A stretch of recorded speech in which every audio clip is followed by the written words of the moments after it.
Ah, Okay. okey ya Allah dah nampak semua. Terabur.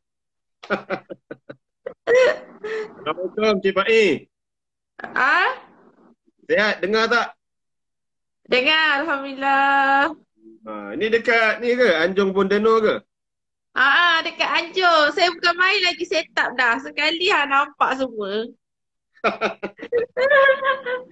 Tak apa, tak apa, tak apa. Okey. So, kita punya buku hari ni seadanya aku terima. Dan Ah, kita dah sembang pasal buku apa sebelum ni? Relax lah. Sebelum ni relax lah. Sebelum ni kita relax. Lepas ni kita nak terima pula apa benda kita nak terima tu. Kita nak tanyalah dekat salah seorang penulis kita, Cik Pak E. Yang merupakan orang cakap buku siri muhasabah diri bercakap dengan cermin bawah Akademi Bondeno. So Cik Pak E, boleh mula insya-Allah. Boleh insyaAllah. So kita serahkanlah kat Cik Pak E untuk kenalkan dirilah cuba sikit bagi yang mungkin tak mengenali Cik Pak E ni siapa kan. Dan kita tak tahu apa apa nama permulaan lah projek buku seadanya terima ni macam mana boleh terhasil untuk menulis buku seadanya terima. Bismillah Cik Pak E. Bismillah. Assalamualaikum warahmatullahi wabarakatuh. Bismillahirrahmanirrahim. Alhamdulillah hari ini kita bertemu kembali.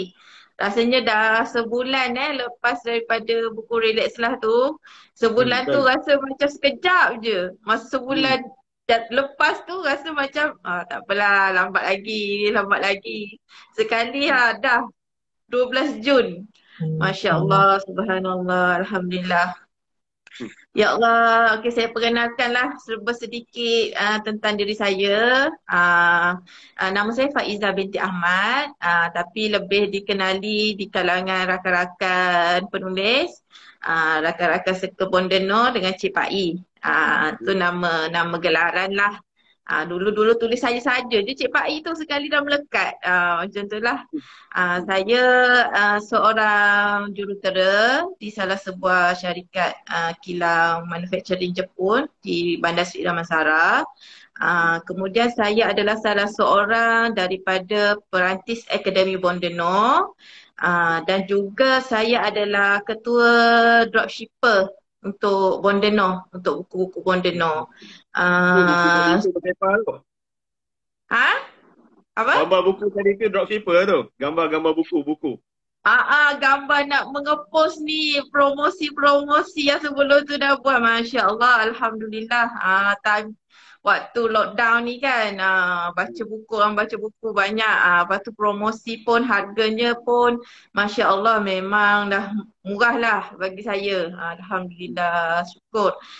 Tu sedikit lah pengenalan tentang diri saya. Itu je lah yang perkenalan. Hmm. Lepas tu untuk Okey. yang tadi Cik Amir ada tanya macam mana lah boleh terjebak. Macam Hmm. mana terhasilnya buku seadanya ku terima ni. Masya Betul. Allah. Sebenarnya buku ni dia ada 9 lagi adik-beradik dia. Dia bukan dia je keluar. Dia ada 9 lagi. Ini sebenarnya adalah projek pertama ketika seminar mega penulisan Bondeno yang pertama lah masa tu tahun 2017 ke 2008, 2019 tak ingat lebih kurang lah macam tu. Masa Hmm. tu ada seminar mega. Ketika itu seingat saya bulan Hmm. November di Bangi. Ketika itu saya belum lagi perantis, Akademi Bondeno. Saya pergi join seminar tu dekat Dewan, ada ramai dalam 200 ke 300 orang yang join. Dan dengan surprise lah, sebenarnya tak tahu pun kita akan diberi peluang untuk menerbitkan buku antologi dengan 9 buah buku antologi ketika itu. Masa itulah tawaran daripada Bondeno kepada peserta yang join lah bengkel penulisan tu. Kita dapat peluang lah. Kalau nak menulis, nak join, okey jom boleh buat untuk projek antologi ni. So saya salah seorang daripadanya lah. macam terima durian runtuh lah tiba-tiba kan. Tiba-tiba tak ada Hmm. buku. Baru first time join bengkel penulisan. Saya pun first time join bengkel penulisan bonda. No. Sebab bonda setiap kali buka bengkel je dia limited 30 orang macam tu. Saya selalu je tak sempat yang sebelum-sebelum ni. Saya selalu je dah penuh. Dah penuh. Saya memang tak dan. Masa tu lah, masa yang seminar mega tu lah saya sempat sebab dia mega, dia ambil dalam 200-300 orang. So saya dapatlah peluang tu. Dapat peluang tu pula, Masya Allah dia beri peluang lagi. Dapat pula menulis untuk projek antologi buku ni lah. Dengan galeri ilmu pula tu. Maksudnya mungkin bagi setengah orang yang ada duit, yang boleh terbitkan buku sendiri, mereka boleh terbit lah. Tapi bagi orang yang macam tak tahu macam mana nak terbit buku, kan mesti perlukan modal yang banyak. Tiba-tiba kita dapat peluang tulis cerita kita, diterbitkan pula dengan syarikat penerbitan yang kita kenali lah, maksudnya dengan galeri lah. So perasaan dia masa tu Masya Allah, rasa macam terkejut, tak percaya, semualah segalalah. So maka cerita saya terhasil lah dalam buku Seadanya Ku Terima. Itulah ceritanya, macam manalah cerita buku ni keluar. Okay, Masya nice. Allah. So kalau itu tema untuk putus buku yang seadanya aku terima ni, kita tahu The Diri Bercakap Dengan Cermin ni muhasabah diri secara keseluruhan. Tapi untuk seadanya aku terima ni pula, apa perbezaan dengan 8 yang lain tu, Cik Faiz? Kalau boleh bagi tahu kami. Okey. Siapa tu ada komen? Asfira Ibrahim. Waalaikumsalam. Terima kasih Puan Asfira. Alhamdulillah. Okey, untuk buku Bercakap dengan Cermin ni, okey, memang buku ni adalah siri muhasabah. Siri muhasabah diri. Bercakap dengan cermin ni maksudnya kita bercakap dengan cermin, benda tu pantul balik kat kita. Macam kita tengok cermin, dia nak tengok muka kita, benda tu pantulan daripada wajah kita lah. Samalah ceritanya, apa yang kita rasa tu, apa yang kita dapat ibrah tu sebenarnya pantulan apa yang kita hadapi. So dalam buku Seadanya Ku Terima ni, buku ini adalah untuk tema reda. Reda, terima, apa ni, bukan pasrah tu dah tu sangat lah. Ini tak, macam kita sabarlah, kita terima apa yang terjadi pada kita. Muka kita bulat ke, kita nampak gemuk ke, kita terimalah. Dah memang tu dah keadaannya kan. Takkan dah tiba-tiba muka kita bulat, kita nak nangis-nangis kenapa muka aku bulat. Macam tu. Maksudnya kita terima. Bila kita tahu dah, yelah muka aku bulat. Okey. Macam tu je lah. So sama lah keadaannya. Cerita-cerita dalam ni Seadanya Ku Terima. Benda yang terjadi kita terima, kita reda, kita tahu tu adalah ketentuan Allah. Allah beri pada kita. So macam mana kita nak terima? Adakah kita nak marah, kita nak mengamuk, kita nak salahkan Tuhan, kita nak salahkan orang ni, orang tu. Maksudnya taklah, buku ni adalah tema dia kita terima, kita reda apa yang Tuhan bagi. Dalam cerita ni ada banyak cerita, bukan kisah kita saja. Banyak cerita. Cerita seorang ibu, cerita seorang isteri, cerita seorang anak. Cerita seorang guru, cerita seorang pensyarah. Ada banyak kisah dalam ni yang terkumpul dalam sebuah buku. Itu yang istimewanya lah. Ada 9 adik-beradik lain tu. 9 tu dia tema dia berbeza. Ceritanya pun ada macam-macam lah, tapi tema yang sama. Untuk yang Seadanya Ku Terima, tema dia terima. Tema dia reda.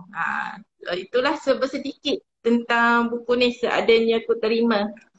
So kalau untuk Cik Faiz pun, apa kes yang berkenaan penerimaan ni kan yang Cik Faiz kongsikan? Sebab kalau buku relax lah, kongsi pasal depression kan, pasal orang yang aku bukan gila kan, orang cakap.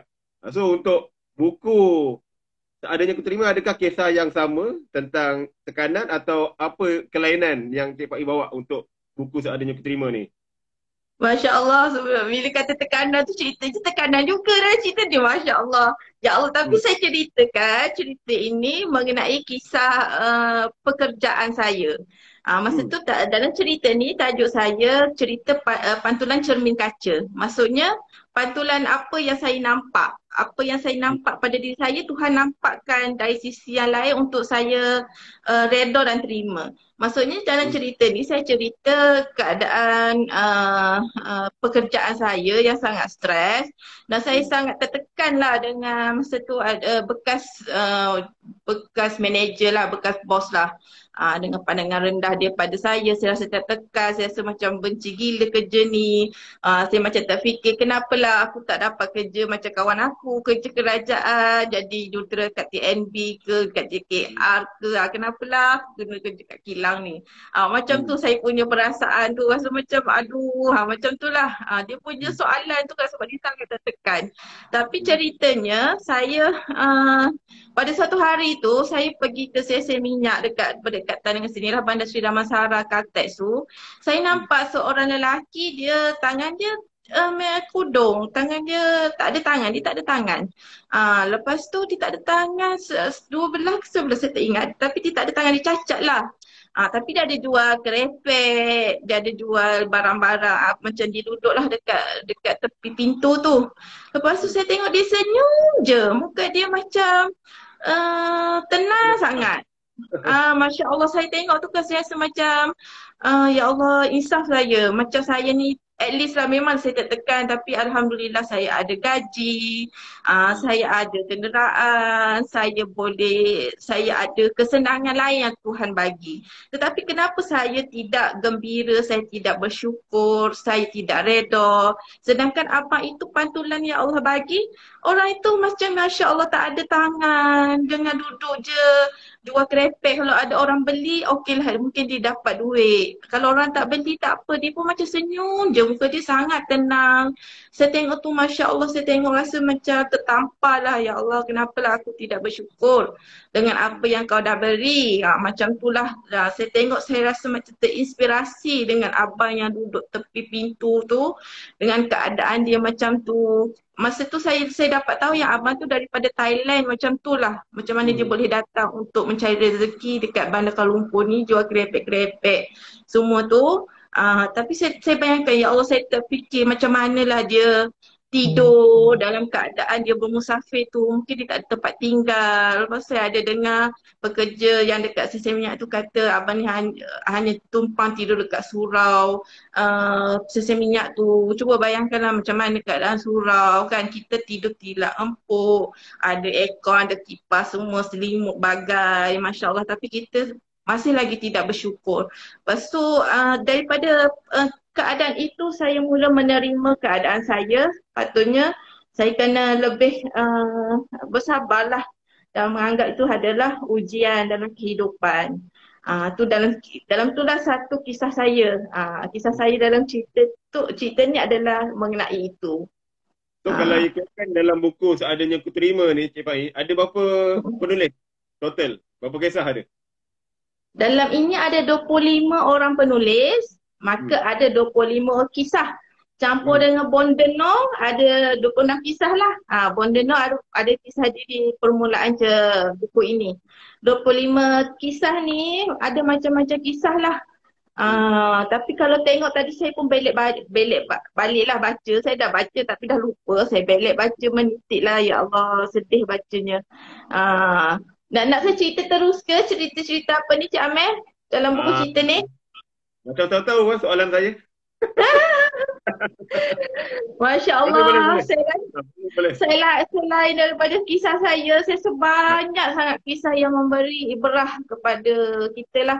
Terlalu banyak. Salah satunya yang saya baca yang depan ni, saya suka cerita Kak Roslina Ibrahim. Tajuk dia Hati Terdetik Jiwa Terusik. Dalam cerita tu saya, ya Allah, saya menangis lah, rasa macam berdebu-debu lah air mata saya. Kisahnya tentang Kak Ros ni pergi mengajikan umrah bersama mak. Memanglah kita pergi umrah, memanglah kita rasa nak beribadat sehabis-habisnya, kita nak buat yang terbaik. Tapi dalam cerita ni bila ada mak, kena jaga mak. Mak nak pergi tandas, mak nak pergi ini, mak dah tua kan. Kita masa tu mesti kata alah nanti ada orang ambil tempat dekat masjid, nak pergi balik nanti payah. Lepas tu macam-macam ujian ni lintasan hati. Maksudnya Kak Ros ni tidaklah marah mak dia ke apa, tidak. Dia hanya lintasan-lintasan hati dia yang rasa tak seronok. Tapi ditakdirkan Allah ketika nak makan tu mak dia jatuh pengsan. Mak dia dah tak sedar dah. Masa tu saya menangis-nangis dah. Saya rasa macam, ya Allah, rasa macam, saya ingat mak dia dah tak ada lah macam tu. Tapi Masya Allah, ni lah masih ada usia lah ibunya. So dia rasa tu ada teguran Allah tentang lintasan hati dia lah terhadap seorang ibu. Sepatutnya dia kena menjagalah walaupun apa dalam keadaan pun. So dia rasa serik lah, rasa ada lintasan hati seperti itu. Lepas tu cerita-cerita lain yang saya suka ada cerita Sabar Tahap Tinggi daripada Akasha Kasim. Cerita tu masa tu dia pensyarah Politeknik daripada Johor. Dia dah ada rumah, dia jaga ibu dia. Tiba-tiba dia kena berhijrah, kena pindah ke Pahang, ke Kuantan. Dia jadi dia tak dapat jaga mak dia. Rumah tu, rumah yang dia baru beli dekat Johor kena sewakan. So dia rasa sangat tertekan, dia rasa tak suka. Rasa macam bencinya kenapa lah aku kena tukar kat sini. Jauh pula aku nak mengajar. Aku kena duduk seorang tempat orang yang aku tak kenal. So dia macam rasa sangat stres. Dia mengadu-ngadu kawan dia kata jauh lah. Kawan dia kata alah tak apalah jauh. Just bawa je lah kereta tu. Dia kata alah tak sukalah. Lepas tu tiba-tiba dia baru terdetik nak tanya khabar kawan dia yang dia bercakap tu. Dia tanya kau apa khabar sekarang? So kawan dia kata baik semualah. Lepas tu dia tanya macam mana pekerjaan kau. So dia kata sebenarnya dia dah diberhentikan 2 bulan tanpa gaji. Lepas tu dia macam tersentak lah. Dia at least okay, jauh je nak pergi tempat kerja. Kena pindah rumah tapi masih ada kerja. Lepas tu rasa macam okey, dia rasa macam okey, dia bersyukur dengan keadaan dia. Rupanya ada orang lain yang lagi teruk, tak ada kerja, tak ada gaji. Dia mengeluh. So tu macam tamparan lah. So dia terima keadaan dia tu setelah mendengar cerita orang yang lebih teruk lah kiranya kan. So dia mula bersyukur. Lepas tu ada cerita juga yang menyentuh hati saya daripada Rohanatan. Runtuhnya ego seorang ibu. Dia macam ni kisah dia. Anak dia tu perempuan tapi anak dia kasar, anak dia selalu lawan cakap dia. Dia rasa susah hati kenapa anak dia macam ni. Dia rasa sedih. Lepas tu sampailah dia terdengar satu ceramah yang ustaz cerita, seorang ustazah tu kata ayah dia seorang baik, seorang yang sangat baik. Ayah dia yang pergi minta maaf dengan dia. So dia rasa macam tersentuh lah. Ayah yang minta maaf dengan dia sedangkan dia yang salah. Jadi dia terkesan dengan cerita itu. Dia pun pergilah memujuk anak dia dengan minta maaf. Dia kata dia dah cuba jadi emak yang terbaik tapi dia hanya manusia biasa. Dia ada buat kesilapan. Dia minta maaf dengan anak dia. Masa tu anak dia dengar tu anak dia menangis. Saya pun dengar tu rasa menangis jugalah. Ya Allah, tersentuh sungguh. Anak dia menangis, anak dia minta maaf dengan dia lah. Anak dia lepas tu berubah. Berubah dengan sebab dia pergi minta maaf, dia rendahkan ego dia, dia runtuhkan ego dia. Dia nak anak dia jadi baik, dia terus terang dengan anak dia. So anak dia terima tu dengan keadaan yang tersentuh hati lah. Lepas tu anak dia berubah, Alhamdulillah. So cerita ni sangat memberi inspirasi kepada saya lah. Saya rasa insyaAllah kepada orang lain juga. Lepas tu ada banyak kisah lagi. Ada kisah teguran di pertengahan jalan daripada Dila Siddiq. Dia seorang peniaga. Peniaga tiba-tiba majlis bandaran kata awak dah tak boleh berniaga kat sini. Kita nak ambil kedai awak. So dia macam rasa tertampar. Macam dia dah berniaga elok, dah maju, dah ramai orang datang. Tiba je datang, kena tutup kedai. Dia rasa macam marah semualah.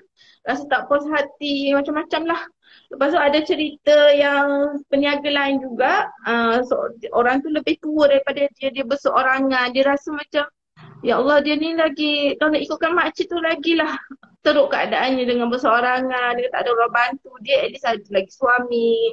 Walaupun mungkin kedai tak boleh buka ke apa, dia ada pergantungan lagi. Ada suami, ada family dia. So dia rasa insaf lah daripada kejadian tu. So banyak kisah-kisah dalam ni yang saya memang sangat bagus.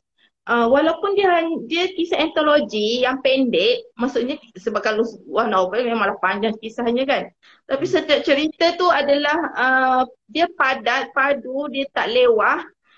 Dia menyentuh emosi, lepas tu flow dia sangat smooth, dia tak ada tersekat-sekat perasaan kita tu. Kalau kita baca kita daripada tak sedih, lepas tu sedih, lepas tu flow dia cantik lah bagi saya. Saya memang sukalah 25 buah cerita walaupun mungkin bagi sesetengah orang tak suka baca buku antologi. Saya pun tak suka dulu. Saya memang sangat tak suka. Saya start baca buku antologi daripada terbitan yang penyelenggaraan penyelaras dia adalah Bondeno. Hmm. Sebab cerita dia, sebab utama dulu saya tak suka baca buku antologi sebab cerita dia tergantung pendek kita rasa tak puas. Tapi dalam cerita-cerita yang BDC, The Anthology Bondeno, Alhamdulillah, ceritanya tidak tergantung walaupun pendek tetapi padat, flow dia cantik dan kita dah boleh dapat ibrah lah. Walaupun kita kata dakwah santai, santai ni bukan maksudnya hal remeh. Sebenarnya dia bukan hal remeh, cuma pembawaan dia tu lebih mudah diterima. Ayat dia tak pening kepala kita macam tu lah. Tapi mesej yang nak disampaikan tu bukan mesej yang remeh, bukan mesej yang main-main. Itu adalah mesej yang besar kepada kehidupan manusia lah. Dari segi kesabaran, dari segi penerimaan, dari segi redha. Tapi ada banyak-banyak jalan cerita mengikut ujian setiap orang. Setiap orang ujian dia adalah tidak sama. So cerita yang disampaikan pun berbeza-beza. So kita dah boleh dapat ibrah. Ada yang mungkin sama dengan kita memanglah itu kisah dia. Tapi benda tu sebenarnya, oh rupanya aku juga hadapi benda yang sama. Walaupun jalan ceritanya adalah berbeza. Kadang-kadang mungkin cerita tu tak ada kaitan pun dengan kita. Macam cerita seorang mak dengan anak tadi. Macam kalau bagi saya, memanglah saya bukan seorang mak dan saya tak ada anak. Tapi benda tu memberikan saya satu pengetahuan baru yang saya tidak tahu. So itu saya boleh ambilkan sebagai pengalaman orang lain itu sebagai ilmu untuk saya di masa akan datang. Saya pun tak tahu. Sama juga lah dengan kisah-kisah yang lain dalam ini seperti peniaga. Saya pun uruskan dropshipper. So salah seorang yang berkaitan dengan perniagaan jugalah. So benda tu kita boleh ambil sebagai ilmu. Itulah ceritanya sedikit mengenai buku ni seadanya aku terima.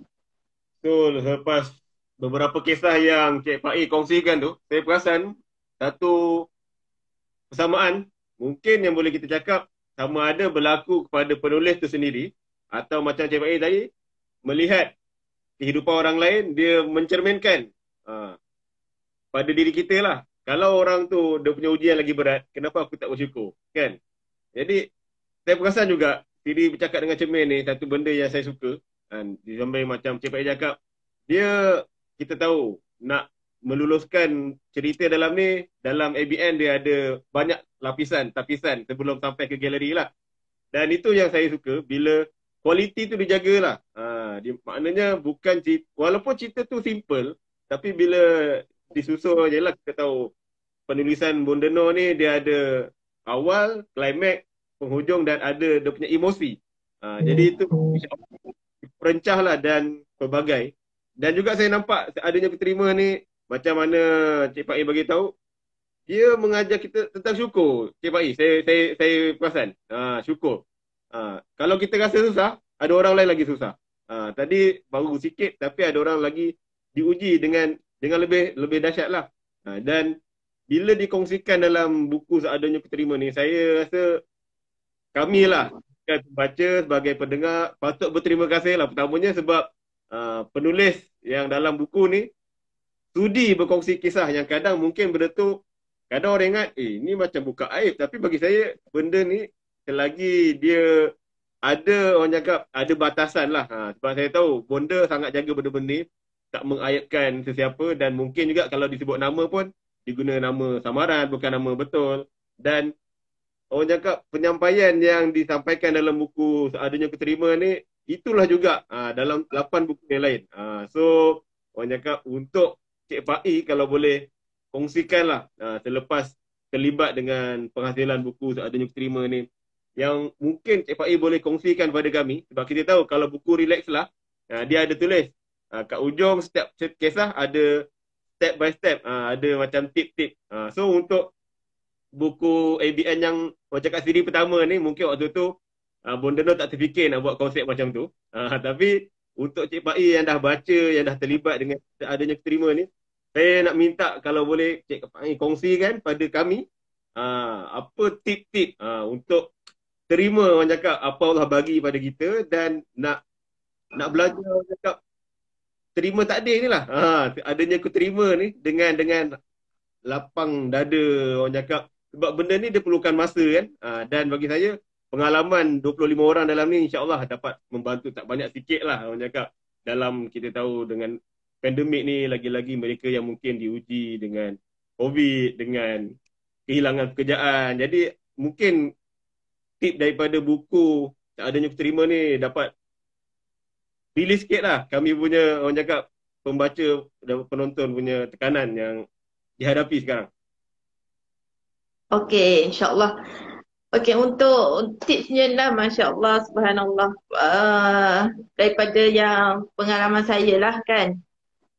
Kita ni sebenarnya kita ni kalau kita tak tengok keadaan di sekeliling kita, kita akan rasa macam kita seorang je lah yang paling teruk. Kita seorang je lah yang Tuhan bagi ujian. Macam kita rasa semua orang bagus-bagus. Semua orang macam bahagia. Semua orang tak ada masalah. Sebab kita tak pernah dengar masalah orang dan kita tidak pernah tahu. Saya cakap ni sebab benda ini terjadi kepada saya sendirilah.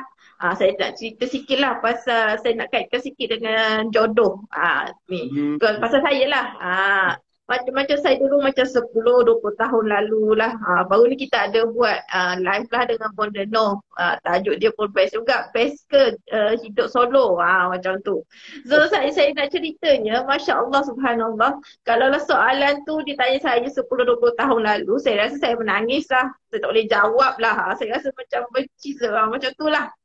Sebabnya dalam masa tu pemikiran saya, semua orang bahagia, semua orang hidup dengan keadaan yang indah-indah, yang best-best. Macam saya rasa saya seorang je lah Tuhan bagi tak kahwin. Macam tu lah saya punya pemikiran. Sebab saya tak pernah dengar kisah-kisah yang buruk. Maksudnya tak pernah singgah dekat telinga saya kisah buruk, kisah suami yang tak bagi nafkah isteri, suami pukul isteri, anak terabai dan sebagainya. Contohlah saya tak pernah dengar. Sebab keadaan sekeliling saya, keluarga saya, persekitaran saya, keadaan yang positif, yang baik, yang seorang ibu, seorang ayah, seorang bapa saudara, adalah orang yang baik-baik. So saya tak pernah dengar. Jadi saya menganggap kenapalah saya lah perempuan yang paling malang. Sebab ni saya tak pernah dengar cerita orang lain. So first sekali bagaimana saya maksudnya turning point ataupun bagaimana saya berubah itu melalui pembacaan buku. First kali masa tu saya membaca buku Rindu dengan Rembulan Tenggelam di Wajahmu, karya Terry Lee daripada Indonesia. Masa tu saya baru faham sebab dan akibat sesuatu yang terjadi dalam diri seseorang itu bukan, maksudnya ada sebab dan akibat. Tuhan tak jadikan saja-saja, Tuhan tak saja-saja letak kita macam tu, mesti ada sebabnya. So saya mula, maksudnya tips saya macam mana saya mula mengubah pemikiran saya, mengubah pandangan saya adalah melalui pembacaan buku. First kali saya rasa cara yang paling efektif, cara yang paling berkesan untuk merawat diri kita hanyalah diri kita sendiri. Maksudnya kalau orang bagi nasihat pun, kau tak boleh, kau kena sabarlah, kau tak boleh macam ni, orang lagi teruk lah. Kita mungkin tak boleh terima. Hati kita macam, kau mana faham macam tu. Sebab bukan hati kita sendiri yang mujuk hati kita. Macam tu, bukan kita sendiri yang pujuk supaya bersabar dan sebagainya.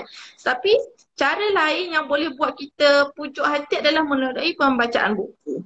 Salah satunya pembacaan buku tu dalam baca buku, contohnya Seadanya Ku Terima dan buku lain lah, antologi kisah hidup, kisah benar yang lain, kita boleh baru tahu, oh ada orang kena macam ni. Kita tu macam tak sangka, oh ada ujian dia teruknya, ya Allah, dah lah suami dia meninggal. Ya Allah, anak dia pula tak ada. Ya Allah, dia pula tak ada pekerjaan. Macam tu kita pun macam terkedu. Oh, okey, orang lain lagi teruk. Maksudnya bukan bukan kehidupan tu indah-indah, bahagia semua. Ada orang lain teruji dalam keadaan yang Masya Allah, dalam tu kita dapat ibrahnya tu kepada diri kita sendiri. Kita boleh buat fikir sendiri, otak kita buat fikir, hati kita boleh terkesan. So benda tu sendiri yang mengajar kita untuk terima. Tu salah satulah melalui pembacaan kisah-kisah orang lain.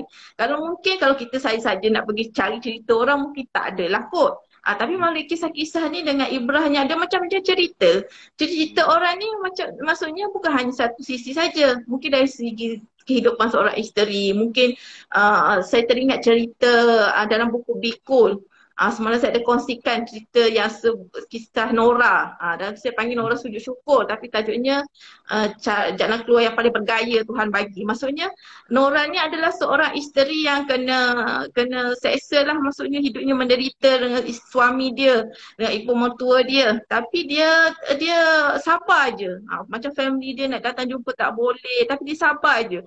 Tapi dalam cerita ni yang buat saya ketawa tu, macam mak mertua tu dah sakit lah kot. Lepas tu mak dia minta maaf lah. Dia ni jenis lurus bendul pula. Cakap tak apa mak, saya dah maafkan mak. Family saya pun saya dah beritahu mak ni tak betul. Mak saya beritahu family saya mak ni gila sikit. Lepas tu bila suami dia dengar, suami dia marah, terus ceraikan dia. Dia bersyukur, dia sujud syukur. Dia kata ya Allah, inilah yang aku minta. Maksudnya bila saya baca cerita tu, ya Allah, rupanya ada kisah orang yang sangat menderita hidupnya. Kalau kita fikir, ya Allah, aku tak boleh bayangkan kalau akulah di tempat itu. Kalau kita boleh fikir, sebab bila kita baca cerita-cerita kehidupan orang yang lain daripada kita boleh ambil ibrah dan kita boleh belajar.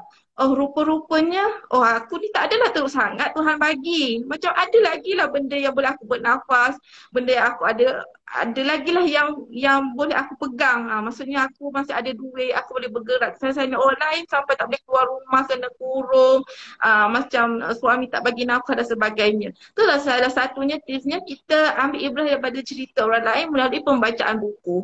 Pembacaan buku ni, pemilihan buku yang bagus lah. Jangan pilih buku yang tidak bagus kontennya. Pilih buku yang bagus, yang boleh bawa kita kepada Tuhan, kepada Allah, supaya kita boleh balik semula kepada Allah melalui kisah-kisah cerita. So saya cadangkan melalui first kali, ini yang saya buat lah. Mungkin ada cara lain yang lebih baik, saya terpulang, tapi ini saya buat dalam melalui pembacaan buku. Sebab melalui pembacaan buku itu otak kita akan lebih berkembang, hati kita akan lebih lembut lah, saya rasa, insyaAllah lebih terkesan, lebih lembut, insyaAllah. Saya pasti kita ni adalah orang yang baik-baik, insyaAllah. Tuhan akan berilah pertolongan pada kita. Salah satunya untuk cetuskan positif tu dengan melalui pembacaan. Lepas tu yang keduanya, kita kena cari circle yang positif, kawan-kawan yang baik, suasana yang baik. Kita akan jadi sangat teruk, lebih down kalau keadaan sekeliling kita, kawan-kawan kita orang yang negatif. Contoh kalau kita dah lah sedih, kita ni dah lah macam susah hati, dia susahkan hati kita lagi. Dia kata kita lagi, itulah kau, dulu aku dah cakap dah, kau tak nak dengar, macam kau ni degil lah. So benda tu akan jadi buat kita lagi down, rasa macam sangat sedih. Kalau kita ada masalah dengan kawan-kawan kita, pulaukan lagi, kita tolak kita lagi. So hidup kita lagi lah, lebih teruk lah. Tapi kalau kawan-kawan kita yang positif, yang baik-baik, kalau tahu kita dalam keadaan yang tak sihat ke, dalam keadaan tertekan ke, ada masalah ke, at least mereka boleh bagi kita motivasi, semangat. Cara tanya kita, awak okey ke, awak sihat ke, saya doakan awak baik, saya doakan Tuhan mudahkan urusan awak. Kalau kita ada masalah pun, ada perselisihan faham kawan kita, ambil kita balik, peluk kita macam tu. So sebenarnya dalam suasana yang itu membantu kita untuk jadi lebih positif, lebih terima dengan keadaan kita yang mungkin Tuhan uji dengan kita pun sebenarnya sebelum ni tak macam tu. Contoh teruji kena buang kerja ke, teruji dengan family ke, dengan persekitaran kawan-kawan dan sebagainya. Maksudnya itulah yang keduanya adalah circle yang positif. Kena ada circle yang positif. Seterusnya kita kena berbaliklah kepada Allah. Kita tak boleh lupalah. So ni antara caranya lah yang baca buku, kawan-kawan yang baik, itu semuanya boleh bawa kita kepada Allah lah. Itulah saya rasa antara tips yang saya boleh kongsikan lah. Ada kawan kita tadi kata Kasha, Cik Kasha Kasim kata, dia kata baca buku sebagai terapi. Ya betul, baca buku sebagai terapi untuk hati lah. Terapi sebagai vaksin kepada hati. Sebelum ni kita tak dapat vaksin kan. Nama tak dapat register semua. Kita marah tau. Kita kata kita bukan robot, kita ni manusia. Tapi selain badan kita, hati kita pun kena vaksin juga. Vaksin dengan benda yang baguslah untuk jadikan dia lebih baik, lebih tenang, lebih aman. So kita perlukan benda-benda ni, bantuan-bantuan inilah. Seterusnya kita kena sentiasa berdoa lah kepada Allah, sebab tanpa bantuan Allah memang kita tak dapatlah untuk menghadapi semua-semua ni. So kita kena banyak-banyak berdoa, supaya Allah temukan kita dengan orang yang baik, berikan kita hidayah, berikan kita jalan keluar. So itulah antara tips yang saya boleh share untuk kita hadapi lah. Dari Puan Haryati Hamim, saya pun menulis dalam seadanya terima bersama Cik Faiz. Kalau boleh saya, Cik Faiz, buku tu saya tak ada kat rumah kan, buku tu. Ini buku cerita Kak Yati saya pun suka juga. Saya rasa dalam cerita orang lain ni, cerita orang lain pada Raya Air Mata. Cerita Kak Yati ni ada hikmah, tapi saya ketawa tau. Saya terkikik ketawa, cerita dia kelakar. Bukan, kelakar tu ada cerita dia macam cerita Nora Suko tadi tu. Cerita dia macam kelakar tapi kita faham tak ada ibrah yang kita boleh ambil. Tajuk dia, cerita Kak Yati ni sesat dalam gelap. Masya Allah, Kak Yati ni cerita dia ni dalam cerita ni. Dia ni nak bisnes. Nak bisnes modalnya besar. Suami kata tak payahlah. Bisnes buat apa. Tak tahu apa benda bisnes ni. Tapi dia nak juga. Okeylah. Lepas tu maksudnya Kak Yati dengan suami ni dapat pergi umrah. Okey, Alhamdulillah dapat pergi umrah. Lepas tu Kak Yati ni kata kawan dia tanya, kau dah masuk ke? Dah solat dekat Hijri Ismail ke? Dia kata belum. Lepas tu dia cakap kat suami dia nak pergi masuk ni. Suami kata tak payahlah, ramai orang. Dia kata dia nak juga. Okeylah, saya bawa lah awak masuk, awak solat, saya tunggu kat luar. Lepas tu dia masuk dah, gembira lah masuk solat dekat Hijri Ismail ni. Tengah solat tiba-tiba bangku gelap gelita. Dia macam kenapa ni gelap gelita? Kenapa ni gelap gelita? Rupanya dia dah masuk dalam jubah orang Arab. Dia pun terkiak-kiak lah cari macam mana nak keluar ni daripada ni. Masya Allah, saya tak kekek-kekek baca. Tapi dia nak ceritanya, maksudnya ibrah dia tu jangan kedegilan dia kerana membuat keputusan sendiri, berkeras, nak pilih jalan sendiri. Akhirnya dia kata Allah sedarkan dia dengan menyesatkan dalam jubah orang Arab tu. Dia kata walaupun sekejap terkapai lah juga dia gelap-gelap tu. Masya Allah. Saya seronok baca dia terkekek lah saya baca. Tapi itu tak ada ibrahnya lah. Kisah je tu. Teguran dia menganggap itu adalah teguran Allah. Walaupun sekejap dia gelapnya tu, Masya Allah, dia rasa macam terkapai-kapai. Macam tu lah saya baca. Ya Allah, ya Tuhanku. Maksudnya dia nak kata kegelapan sedikit dalam jubah tu memang betul-betul memberi keinsafan kepada dia. Tu kisahnya lah. Kata insaf. Itulah insaf. Cerita je kelakar lah. Dalam cerita ni banyak mengalir-ngalir air mata. Tapi cerita tu saya ketawa lah. Tapi ceritanya beri ibrah, dia bukan ketawa suka-suka, tidak. Tu antaranya lah. Cerita Kak Yati. Terima kasih banyak Cik Faiz untuk banyak kisah yang dikongsikan. So untuk buku seadanya aku terima ni lah Cik Faiz kan. Lepas kita dah sesi 40 minit dah kita ni Cik Faiz. Tanpa sedar kita. Memang Cik Faiz ni macam Kak Yati tulis lah, ratu review buku. nak simpulkan lah kita punya sesi ni kalau boleh. Siapa yang patut dapatkan buku seadanya aku terima ni? Sebab bila dengar kisah-kisah walaupun orang cakap terbitan 2019, tapi dengan pandemik yang berlaku, saya rasa dia sangat relevan dengan situasi orang yang diuji dengan pelbagai perkara, pekerjaan, sakit, keluarga. Jadi untuk 25 kisah dalam adanya terima ni, siapa patut dapatkan Cik Faiz? Dan macam mana nak dapatkan? Masya Allah, subhanallah. Walaupun buku ni dah 2019, tapi ceritanya adalah cerita yang evergreen. Bukan macam tahun tu saja boleh baca. Tahun seterusnya insya Allah masih boleh baca. Sebab kisahnya adalah kisah kehidupan yang terjadi dalam kehidupan kita sehari-hari. Walaupun mungkin tak semestinya semalam je jadi kisah tu, tak adalah esok dah tak jadi dah. Tidak. Maksudnya Allah boleh beri ujian tu dalam pelbagai-bagai, dan hidup kita ni sentiasa diuji selagilah kita hidup. Kalau kita Allah dah panggil balik tu, kita dah tak teruji lah kat atas dunia ni. Kita lain lah pula ceritanya kan. Tapi selagi kita bernyawa bernafas, kita sentiasa diuji. Maksudnya, tapi cerita-cerita dalam ni penuh dengan kisah ujian. Saya tahu sekarang ni keadaannya ada bermacam-macam. Ada orang hilang kerja, ada orang tak tiba-tiba dia buang kerja, ataupun kerja tapi gaji kena potong, ataupun ujian-ujian lain kena ditakdirkan Allah kena COVID. Satu family kena COVID, ada orang ujian dia kena COVID, ada sebab kena COVID tu orang kampung pulau kan, ada setengah tempat macam tu.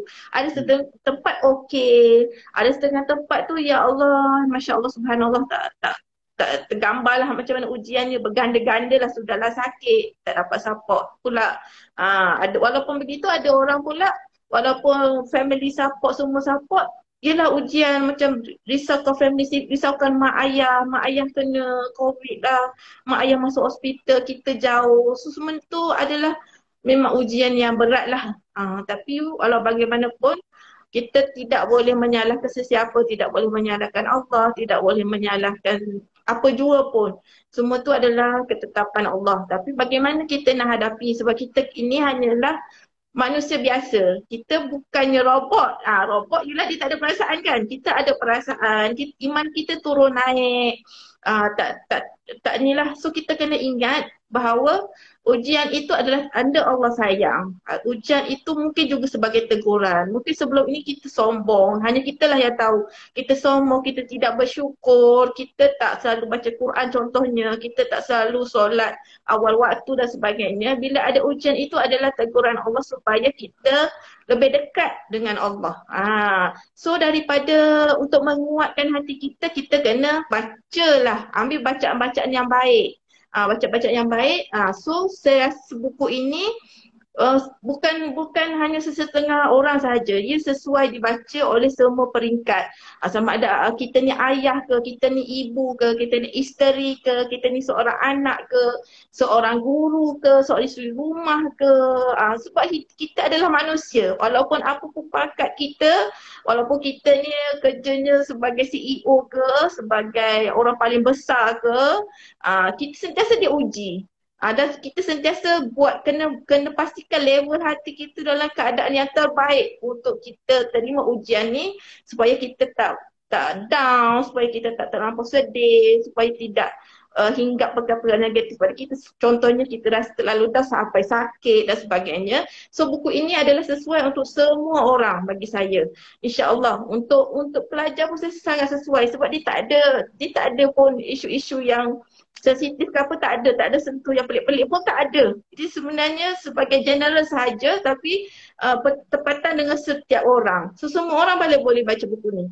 So untuk dapatkan buku ni ada jual di Galeri Ilmu, dengan pihak Galeri Ilmu boleh dapatkan, ataupun dengan dropshipper Bondeno pun kita pun ada ambil juga. So semuanya, tapi semuanya terbitan daripada galeri lah. So mana-mana pun boleh, asalkan boleh dapatkanlah buku ini. Kalau dekat kedai buku sekarang ni mungkin kedai tutup kan, tak dapat. So secara online boleh beli. So saya cadangkan bacalah buku ini untuk menambahkan ilmu, menambahkan iman, insya-Allah, dengan izin Allah juga, sebab niat kita untuk memperbaiki diri, insya-Allah. So buku ini saya rasa sangat baguslah. Sangat bagus sebagai santapan minda untuk terapi hati. InsyaAllah boleh dapatkan buku ini. Jadi pada siapa yang belum dapatkan lagi buku seadanya terima, dan semua buku yang orang cakap di bawah label Akademi Bondeno, utamanya boleh dapatkan direct dengan ni lah, dropshipper lah. Macam Kak Yati kita pun sama, dengan kita punya ketua ABN punya dropshipper, Cik Faiz. So boleh direct dengan mereka ni. Sebab kalau dapat dengan penulis ni, dia adalah special sikit. Tanda tangan ke, kata-kata ke, ada gift ke apa. Tu boleh direct dengan ejen ABN lah. So kalau nak dapat dengan kami pun boleh. Kami ada jual di Shopee, Galeri Ilmu. Dan nak jadi dropshipper kami pun, okey. Kami pun buka untuk jadi dropship. Yang kat galeri ni kita ada lebih kurang 400 judul lah. Buku agama, motivasi, asuh, komik. So untuk orang cakap hari ni satu Zulkaidah lah. Cik Baik hari ni satu Zulkaidah. Betul. Sebulan dah kita punya siaran waktu kita buat yang hari tu bulan puasa. Tahu-tahu raya pun dah habis. Jadi memang masa sangat pantas berlalu. Jadi InsyaAllah lah dengan mengisi masa duduk PKP ni, kita tahu kena tambah lagi 2 minggu kan. So mungkinlah saya berani cakap dengan baca antaranya buku Diri Muhasabah Bercakap dengan Cermin ni, rasa macam Cik Faiz bagi tahu tadi, kita tak rasa diri kita seorang yang macam kenapa aku. Semua orang insyaAllah kita tahu ada ujian masing-masing, ujian yang berbeza, dan buku di bawah label ABN ni, Akademi Bondeno, boleh membantu lah orang cakap, mengurangkan kita punya stres dalam menghadapi kehidupan lah.